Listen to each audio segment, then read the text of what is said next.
Assalamualaikum warahmatullahi wabarakatuh, Bu Esti. Waalaikumsalam warahmatullahi wabarakatuh. Selamat siang, mohon maaf mengganggu waktunya. Kami di sini akan melakukan kegiatan wawancara bersama Bu Esti untuk memenuhi tugas kuliah pada mata kuliah perancangan dan pengembangan kurikulum.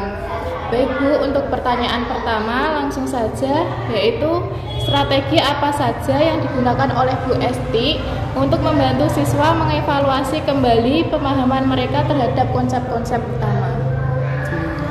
Konsep-konsep utama yang kami lakukan dalam evaluasi anak-anak dengan pemberian soal-soal melalui Google Form, melalui tes tulis, dan setelah akhir dari evaluasi biasanya ada refleksi di mana ada nilai yang kurang dari KKM kalau zaman dulu, sekarang KKT.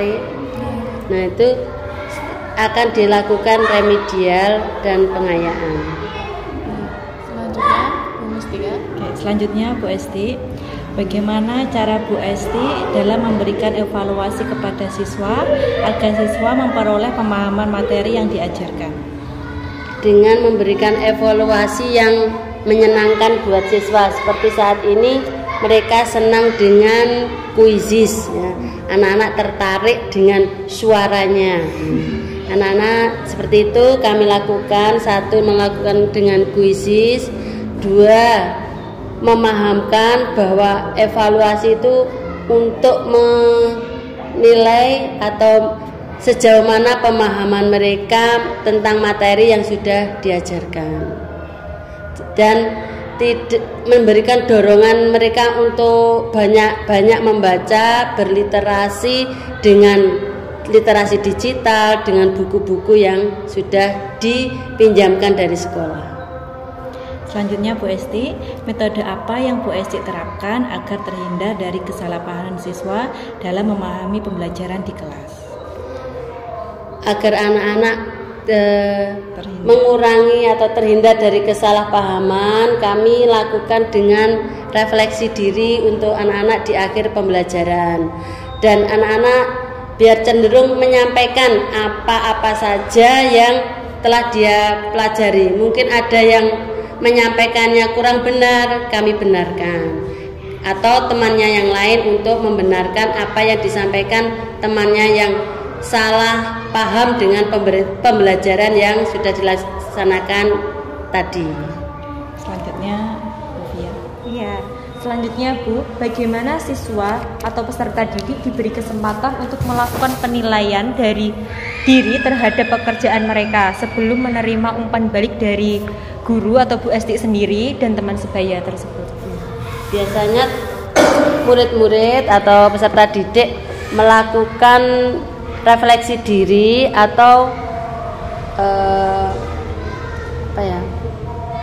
seperti merenungkan diri, penilaian diri sendiri. Nah, kalau di Pancasila pernah ya dilakukan perenungan diri seperti hal apa menilai dirinya sendiri, baik yang jelek ataupun yang baik. Nah, setelah semuanya dituliskan ke dalam buku jurnal kebaikan, yang baik-baik dituliskan, yang jelek-jelek dilupakan, syukur-syukur ditinggalkan.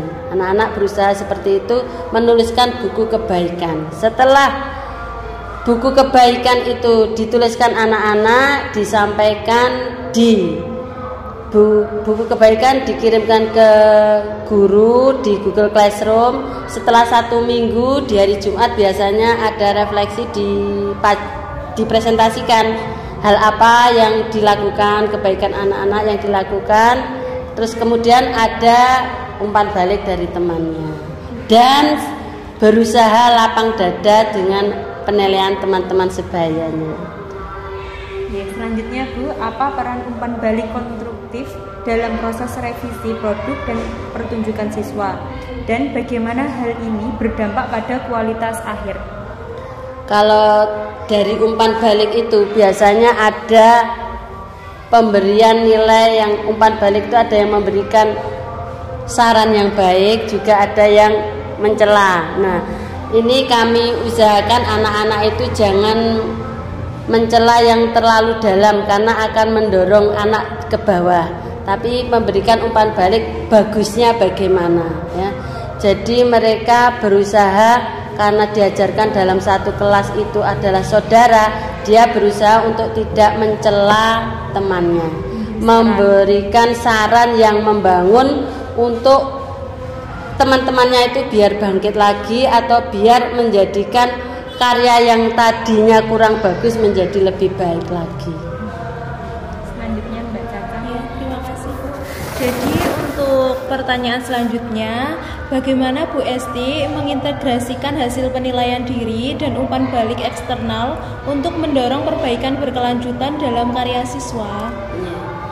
Ini kami lakukan integrasi dari penilaian diri dan umpan balik digabung bersama-sama dengan peserta didik apa-apa yang perlu perbaikan untuk kedepannya, dan ini kita lakukan secara berkala. Mungkin kalau buku kebaikan kami lakukan setiap minggu, setiap hari Jumat. Nah, untuk penilaian diri dan umpan balik ini kamu lakukan kondisional ya, karena karya itu melakukan model PJBL tidak selalu pada materi-materi pembelajaran.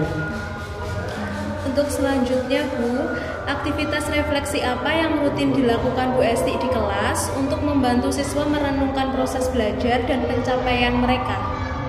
Ya, kami lakukan refleksi itu di akhir pembelajaran yang sudah biasa.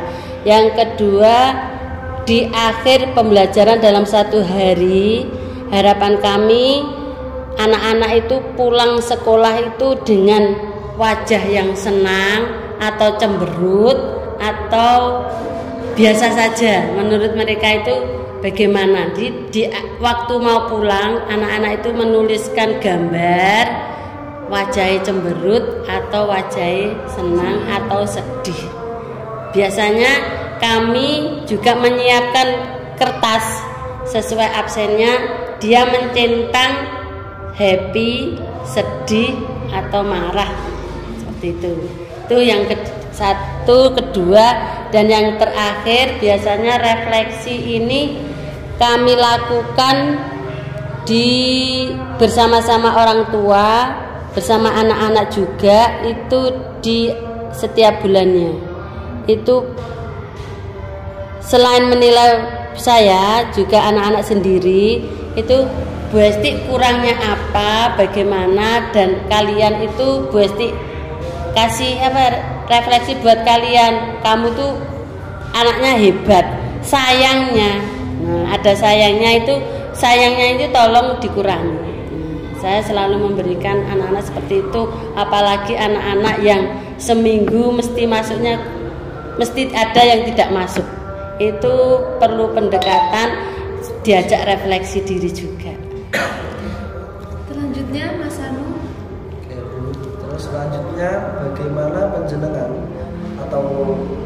itu memanfaatkan teknologi yang dapat digunakan untuk memfasilitasi refleksi siswa terhadap kinerja akademik dan pribadi mereka?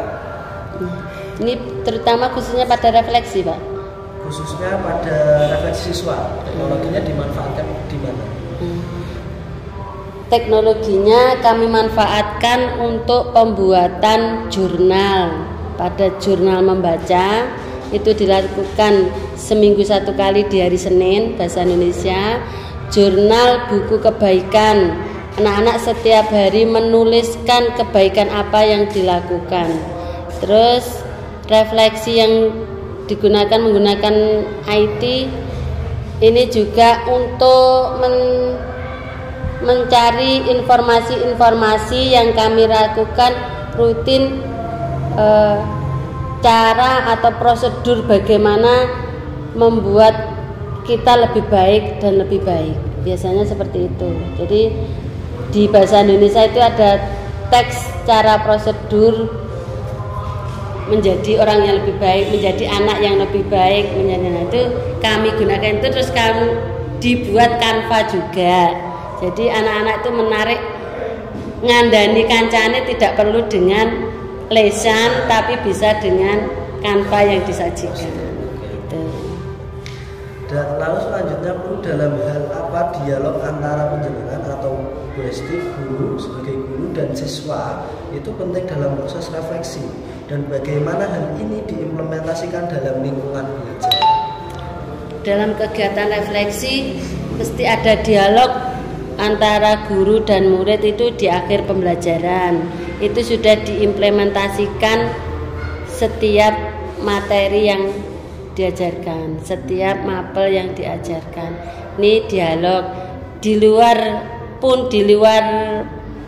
KBM pun anak-anak juga berdialog, bertanya kepada guru, Bu, tadi seharusnya saya itu bisa 100, kenapa kok nah seperti itu, lah kok bisa, saya lupa Bu. Nah seperti itu. Jadi dialog tidak harus di akhir pembelajaran, anak-anak di luar pembelajaran pun kadang juga melakukan refleksi seperti itu. Mungkin cukup itu kegiatan rethink atau berpikir kembali dari siswa dengan podcast kita hari ini. Terima kasih telah memberikan jawaban dan sedikit gambaran tentang bagaimana proses rethink tersebut bagi siswa. Mungkin cukup sekian, kurang lebihnya kami dan teman-teman mohon maaf. Wassalamualaikum warahmatullahi wabarakatuh. Waalaikumsalam warahmatullahi wabarakatuh. Saya juga mohon maaf banyak kurangnya. Terima kasih. Terima kasih.